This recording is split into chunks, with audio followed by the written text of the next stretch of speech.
And welcome to another sports podcast. My name is Cayman. I am you guys' host today. I will be coming to you guys with some sports topics. Do me a favor, make sure you like and subscribe on the bottom. If you love what I'm saying, if you saying what I love, you know what I'm saying. I'm gonna be coming to you guys with some NFL topics, some NBA topics. It was week 1 of the NFL. We're going into week 2. The Packers and the Washington Commanders just played last night to start week 2. We have some games coming up. Cowboys Giants coming up. Raiders playing the Chargers Monday Night Football. So we have some good games. The Chiefs are playing the Eagles, I believe, and it's like, are you gonna go 0-2?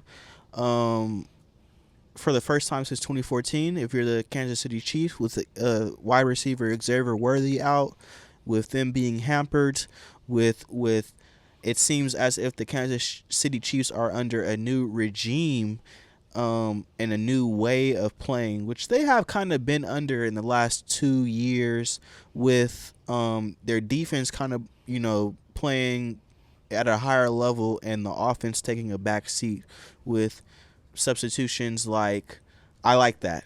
I like that a lot.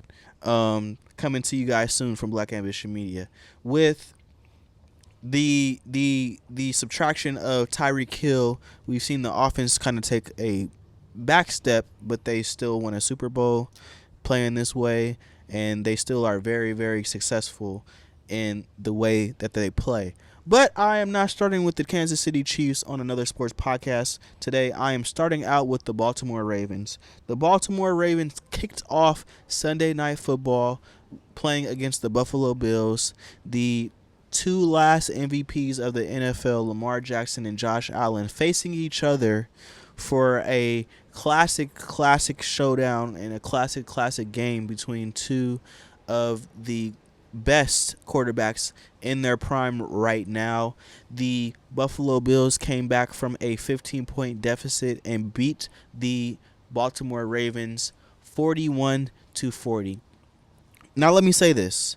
From 40-25, from what I've seen from Lamar Jackson in the beginning of the game, pre-fumble from Derrick Henry, I mean, Lamar really played a really, really good game the whole game. Derrick Henry played a really, really good game the whole game except the fumble. He was a man amongst boys, and the Baltimore Ravens looked unbeatable. The Baltimore Ravens looked amazing. The Baltimore Ravens looked like the best team in the AFC, and for that being said, they look like the best team in the NFL. Zay Flowers, who did not and was not able to play in the Buffalo Bills playoff game last year, went off, told the crowd, "I'm here," and it seemed as if they were making a statement. Now, okay, it was 40-25. I turned the game off personally. I was at my mom's house, and I was driving home, and I was like, this game's over. Lamar Jackson just scrambled for probably a 20-yard gain after running all the way to the back and then coming back up. It was an incredible play, and then the next play after that, Derrick Henry carries the ball in for a touchdown. Those two plays right now told me that, okay, this Baltimore Ravens team by far is the best team, and they have the most talent on this football team. With how Derrick Henry is playing right now at his age, what Lamar Jackson can just do as a quarterback, can't nobody do. Ever. Like, can't nobody do. How the Baltimore Ravens lost, though. Because the Baltimore Ravens lost this game. Like I said, it was 40-25. How the Baltimore Ravens lost this game, though, has explained a lot of how I felt about the Baltimore Ravens in the last couple years. Most successful team, regular season wise. Great team assembled. Even though the defense did not look good against the Buffalo Bills, but I mean, it was a high scoring game on both sides. That offense, though, Zay Flowers, Mark Andrews, DeAndre Hopkins with the one-handed catch. Derrick Henry in the backfield. The Baltimore Ravens showed me that they have everything they need to be Super Bowl champions. But why can't I pick them right now as my favorites to win the Super Bowl? Because of things like this. I seen them too often than not get walked down by teams that are not better than them. Now, the Buffalo Bills are one of the best teams in the AFC by far. But last year I saw them get walked down by the Raiders. This is not new for their coach, who has lost, I think, 14 games when leading. Is that not a telling stat about what's going on in Baltimore? Best team. That Lamar Jackson, Derrick Henry play and what they can do together, impeccable. Impeccable. But losing games, having that mental fortitude of, we're going to win this game, we're going to put this team away, I'm not seeing it from the Baltimore Ravens. So can I really call them Super Bowl favorites? When the going gets tough in this playoff time, can I really say that they're going to take advantage of the moment, to take advantage of their talent, and win the big game? I don't know if I can say that. I don't know if that's the appropriate way of thinking for the Baltimore Ravens based on what they showed us. I want to pick them. I want to see success for Lamar. But me looking at the playoff game 2 years ago versus the Kansas City Chiefs, it seemed as if he was out of place in those big high-pressured moments. They allowed, and this is the defense, and football is a different sport than any other thing. You have a defense and you have an offense. But when you're a great player, you have to get it done. And we saw the Travis Kelce, Patrick Mahomes connection, especially in the first half of that game, to set the tone for that game. The Baltimore Ravens didn't recover after that. They were trying to play catch-up after that. Lamar had made some mistakes in that game 2 years ago. Fast forward to last year, and they lose to the Buffalo Bills in the playoffs. We have a Mark Andrews drop, yes. We have a Mark Andrews fumble, yes. And you can put a lot of onus on him. But I also have to put some onus on Lamar Jackson and his greatness. Because we herald these players when they're able to win. We herald these players when they perform under high pressure situations. We give them extra credit and an extra boost for who they are in some of these conversations when they get the job done. So I have to talk about you when you don't get the job done. You did not have Zay Flowers last year, and that's why I still have to cop a plea for Lamar Jackson, because I want him to win and I want to see the best out of him. But if the Baltimore Ravens do not do anything this year, it's going to be a problem. And I'm going to have to start having uncomfortable conversations about Lamar Jackson at the quarterback positions that I do not want to have, because how talented that man is. But by far, the Baltimore Ravens are the most talented team in the AFC. By far, the Baltimore Ravens, when it's all put together, seem like the best team and the front-facing team and leader team in the NFL right now. But when it's all said and done and you have high-pressure situations, the greats make their names in the postseason. Were you able to see that Ravens game at all? Did you watch that? Most definitely. I watched the entire game from start to finish. Did you get the insinuation that Baltimore was the best team on the field that night? Yeah, and then they got cocky, and it just blew up in their literally the last 5 minutes just imploded. Mm-hmm.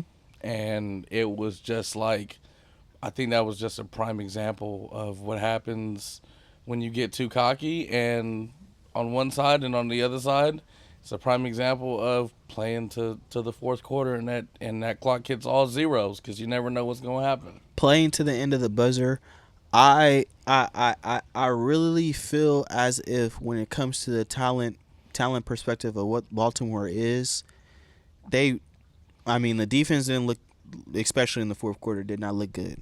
Yeah. To give up all those points, it did not look good. But it also is week one, so I do think that some things will be straightened. The coaching staff will go back to the drawing board and do stuff. But I've seen too many times Baltimore leading teams and then they getting walked down. So would you call them Super Bowl favorites at all? Would you say they're one of the best teams in the AFC? Would you pick them to actually get to the Super Bowl or a championship game? Yes, yes, and no. Okay. So I'm gonna say yes, they are definitely one of the favorites to win the Super Bowl. Yes, they are definitely a powerful AFC team. In fact, like you said, they are probably the most dominant offensive wise in the AFC to cruise to the bowl. But do I see them pulling it off? Absolutely not. And I think Sunday Night Football Week 1 is a prime example because I guarantee you we're going to end up seeing Buffalo and Baltimore again. You're right. And are you guys going to be ready and ready for the moment when that comes? I totally agree with that. Ravens, get it together because I do not want to excoriate you guys when it gets to that point. Yeah. I do want to see success for Lamar Jackson. Yeah. I do want to see him win a ring. I do want him to take his rightful place as one of the top quarterbacks. This man has been talked about since he's been in the league. Yeah. They don't want him to be a quarterback. He changed the game. He runs too much. Yeah. And he has transformed this game to a point where, and I also think this is something, we've seen this with Steph Curry as well. Some people are so great and have such a great ability or keen ability to do a certain thing on the football field or on the basketball court where it kind of ruins the whole game. Yeah. Some quarterbacks may hold the ball too much, but you don't have the speed of Lamar Jackson. So you want to hold on to that ball, but you can't escape like him. You're not illustrious like him. You can't do some of the things that Patrick Mahomes can do. And in some aspects, because you want to mimic and implement some of the things that the greats do, it might ruin the game. I need to see some of these great players, and that's in the case of Lamar Jackson, win the ultimate goal because you play for Super Bowls and that's what your legacy is built off of. Yeah. Look what Tom Brady got. Yeah. Like look how many rings he got. It's for a reason that we herald him as the GOAT. So, we shall see Baltimore. There's been a lot of trash talk between Cleveland and Baltimore, and that's their next opponent this week. So they should be able to thrash Cleveland with no problem.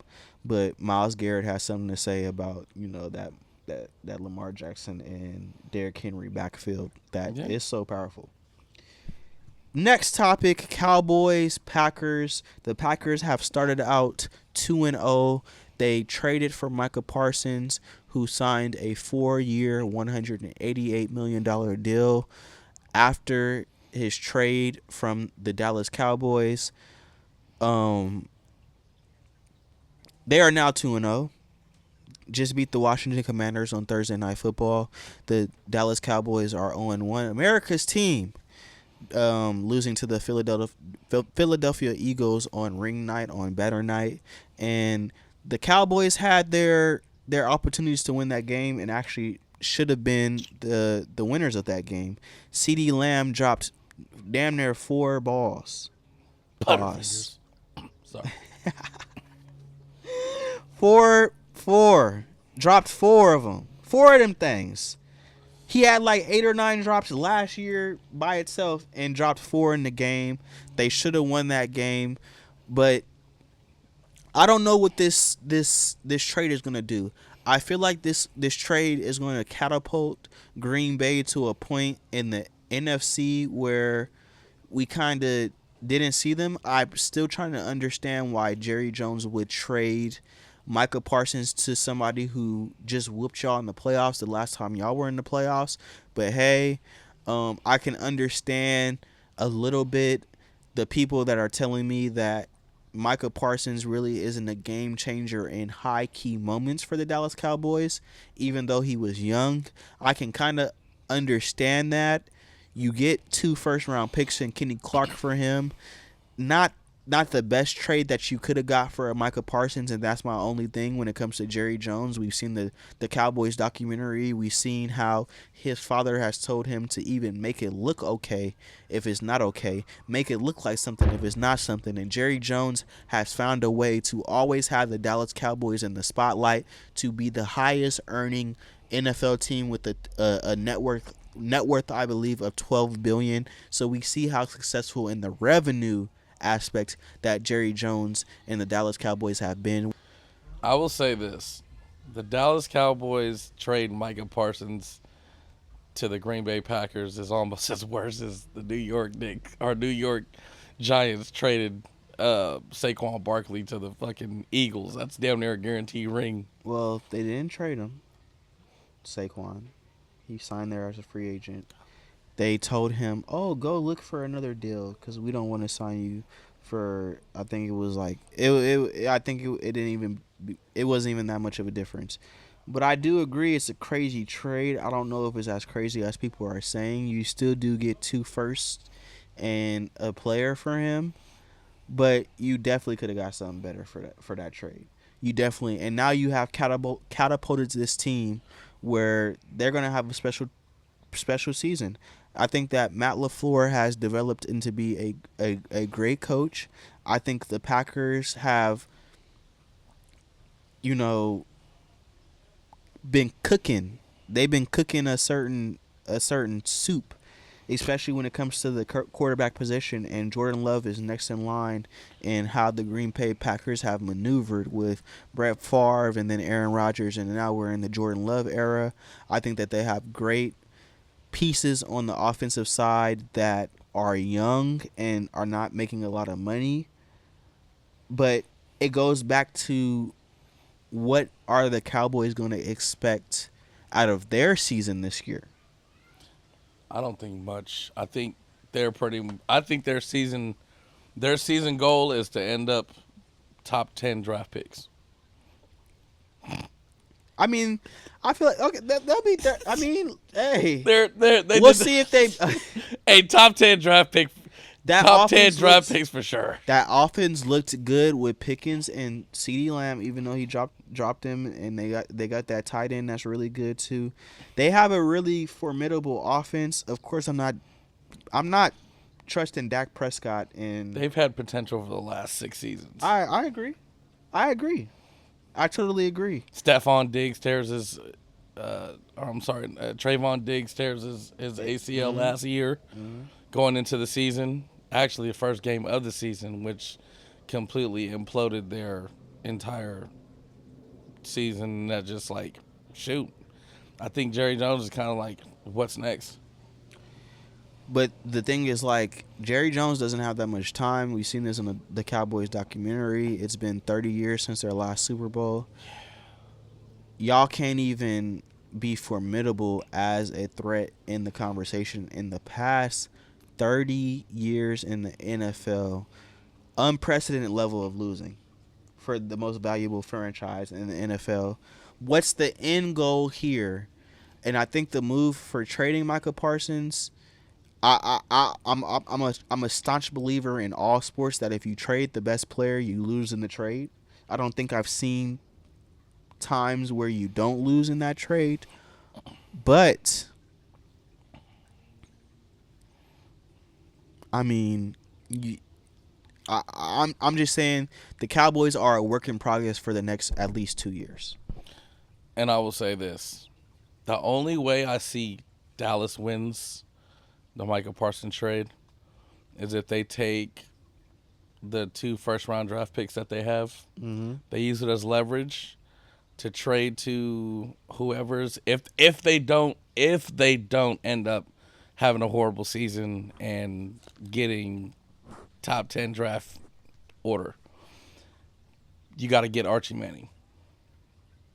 he not looking so good right now. But I know what you're saying. It's the name, and I thought they were gonna take a swing on Shador, but obviously there was a bounty on Shador Sanders' head. You didn't want that on your you didn't want that.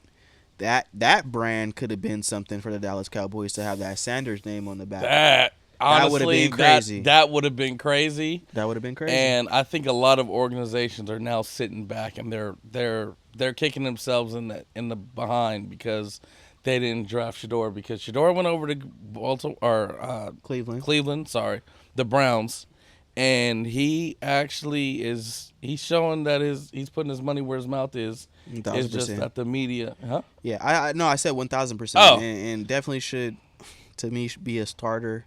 Should be on a lot of franchises, and I'm still mad at the NFL for doing what they did to Shador Sanders. Yeah. So it's going to be very interesting to see the Green Bay Packers and the Dallas Cowboys season, and I'm going to be judging it week by week. I will be following that story because we need to normalize bashing people for bad trades. I think more than we do in sports, and just following how this team is going to kind of and I'm not saying the Dallas Cowboys were going to be anything with Brian Schottenheimer as a rookie head coach, and even if they have Micah Parsons, were they going to actually be something? I don't know. I highly doubt it. But you know, you trade Micah Parsons right before the season, 2 weeks before the season starts, and what are you doing, Jerry Jones? I mean, just another year of drama for no reason, and that's kind of my thesis on the Cowboys in the last 30 years. Let's move on to the NBA real quick. The NBA will be back in, I would say, about a month and 2 weeks. About 39, 38 days left until basketball is back. And boy, can't I wait for Luka Doncic and LeBron James to team up for a full season and see how that is. But the NBA has signed new TV right deals with the likes of NBC. Things will be streamed on Peacock now. 7 days a week there will be NBA basketball on for the consumer. But that comes with the price. You got Amazon Prime. As I mentioned, you got Peacock. You got regular TV that will be on ESPN and local channels like ABC and NBC. The NBA is coming back to NBC. Dun dun dun dun dun dun dun. Jordan, the last time Jordan was in the league was the last time that NBC had the rights. Now all of a sudden Jordan is coming back as a advisor to NBC, or a analyst, a special contributor to NBC, and now NBC has it back. They paid a lot of bread for the NBA to come back to NBC. is Jordan gonna be commentating? He's a special contributor, so we don't kind of know his role just yet, but we think he's going to be commentating. He'll come on every now and then, maybe give advice on the game and stuff like that. So that's going to be interesting to see. Now let me play this clip from the NBA commissioner Adam Silver when asked about how many subscriptions the average fan needs to watch NBA games this season is not how it used to be, and this was his response when asked about it.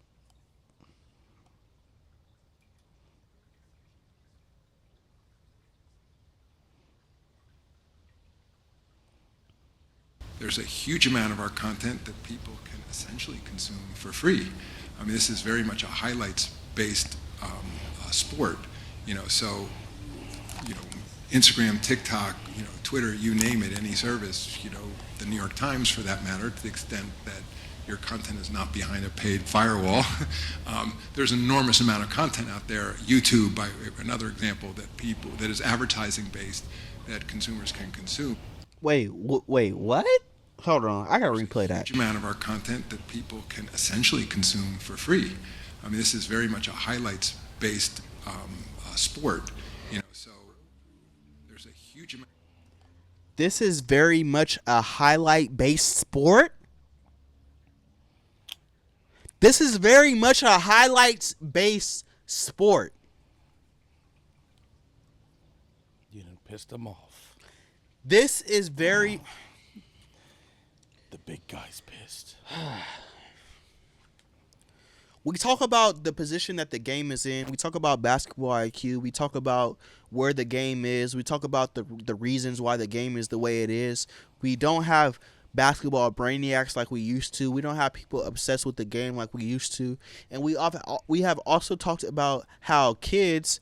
I remember bringing on Josiah on another sports podcast talking about how he consumes basketball. Josiah is Xavier's little brother who's a starting point guard for his high school basketball team. Somebody who has been playing basketball and been around the game his whole life damn near. They watch highlights. The kids watch highlights, and I understand what Adam Silver is saying right there, but why would the commissioner be endorsing, oh, you can watch highlights, when we actually want people to learn about the game and watch the full games and consume the full content? You cannot understand the game of basketball by watching highlights. So why is the NBA commissioner, after chasing the money, after getting the bread, talk about you can watch highlights on YouTube? What is this? I want to watch highlights of the NBA on social media, and I don't want the fans to watch the full game and consume what basketball really is in its ambiance, in its beauty. Ladies and gentlemen, I love the game of basketball. I love it. I love the details of the game. I love the Rajon Rondos of the world, the LeBron James of the world, the Magic Johnsons of the world, the Jason Kidds of the world, the John Stocktons of the world, who thought the game better than they played the game, the Steve Nashes of the world. These were basketball geniuses. Chris Paul. How they play the game is less about athleticism. Sometimes less about skill, even though some of the players I mentioned were very, very skilled at the game. But the mind part of it, how they dot the game, the nuance of the game, you can only get when you watch the actual basketball game. And for Adam Silver to say this, how are we doing this to the young fans? Why do we want to promote people consuming the NBA like this? Don't we want people to actually understand the game for the beauty of what it is? And not just the highlights, not just the dunk reels. Leave that to the average consumer. We're asking about the people that want to consume the NBA on an everyday basis, wants to watch every game from their favorite teams, and can't now because you have a billion streaming services because you wanted to chase the bread and chase the money. I done lost my freaking jack to my headphones. I'm going off, and I'm cooking so hard. How dare you, Adam Silver? And I loved Adam Silver and some of the decisions he has made for the NBA ever since he's taken over for David Stern, who was very stern, you know, for lack of better words, on how he would operate the NBA, very strict in how he would operate the NBA, but was a forward thinker for the NBA for so many years. You're going to tell me as a commissioner that you can't just say I'm chasing the bread and signing some of these TV deals and I want to evolve the game, or however you're going to justify doing what you're doing, but you're making it harder for fans to consume it, and then you're going to tell them to go watch highlights. What kind of crap is that? Ridiculous from the commissioner of the NBA. Ridiculous. You got anything on this, man? I'm my blood pressure is up, man. Cayman A. Smith, ladies and gentlemen. That was some You probably channeled the best Stephen A. Smith of 2025. Oh shit, you not. That was crazy. That was crazy. But before we get out of here on another sports podcast, let me get this information on what's going on with this Kawhi Leonard saga. I think it's actually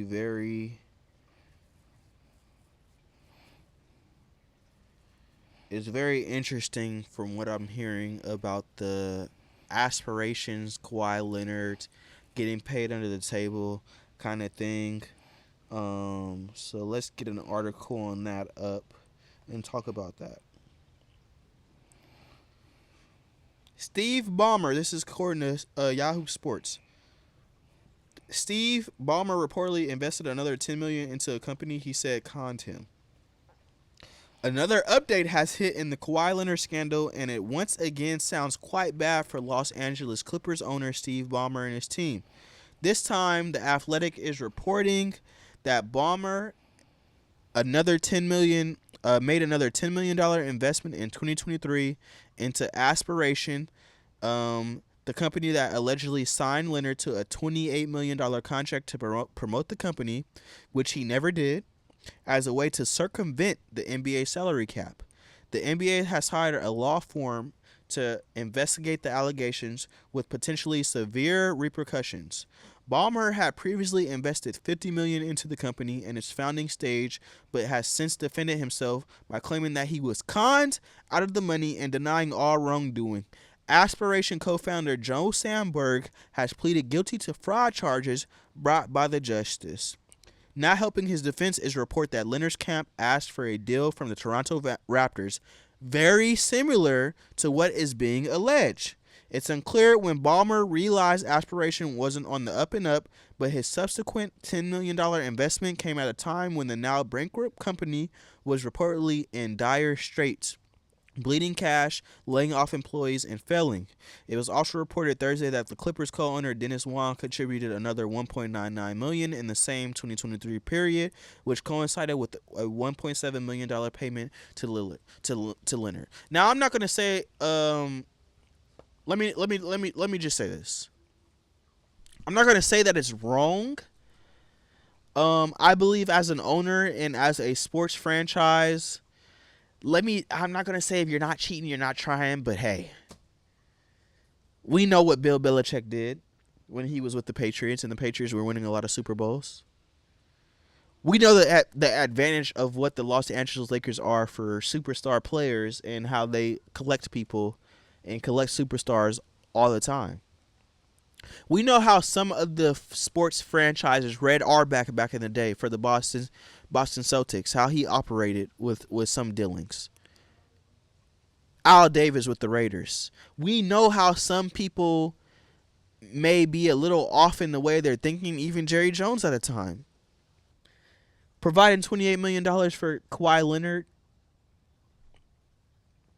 I know it's against, NBA regulations, but if you can get away with it, hey. Do what you got to do for a player that has only played, I believe, 40-50% of his games since he's been signed with the Los Angeles Clippers. Steve Ballmer has also went on ESPN and said that he was conned, he had nothing to do with this, and things of that nature. How Pablo Torre is reporting on this story, the facts that he has provided, it seems like it has been an easy trail to kind of find out where this money was going. And if you get caught, you get caught. That's my whole thing about this. If you get caught, you get caught. You pay the crime. You do the crime. You pay the time. What's the phrase? How do they say that? You do the crime, you pay the time? You better do that time. You better do that time. You better do that time. And whatever regulation that the NBA is going to have to put on the Los Angeles Clippers for this, hey. But what I really want to get to is a brava. Uncle Dennis and Kawhi Leonard, especially Uncle Dennis, has got whatever he needed from these franchises. Has went in there like a gangster and demanded things that the average probably NBA superstar doesn't ask for on a day-to-day basis. Private jets, any accommodity that you can create for Kawhi Leonard, Uncle Dennis is going to ask for. And I ain't mad at that. They give him his own locker room too. I mean, if they could, they would. If they could, they would. Because his uncle is asking for that stuff. Whatever the situation is with, what up, man? Whatever the situation is with Kawhi Leonard and aspirations and this fake,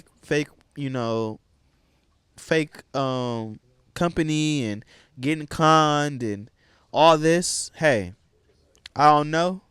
But what I do know is Kawhi Leonard has made a lot of money in his NBA career. He's won 2 championships as well.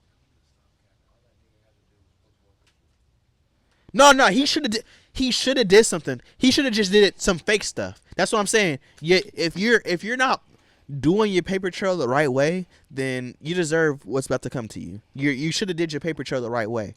But when that same aspect, I gotta give the black man and his uncle some credit for finessing as much as they have over the years.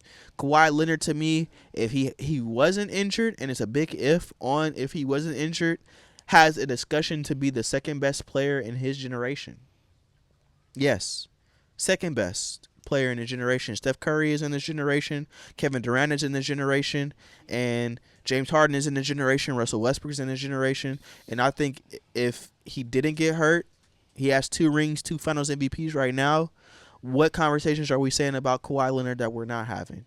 The point is, he has been hurt. He has missed a lot of his games. And for this to happen now, very, very interesting. But that's another sports podcast. My name is Cayman. Those are my topics for the week.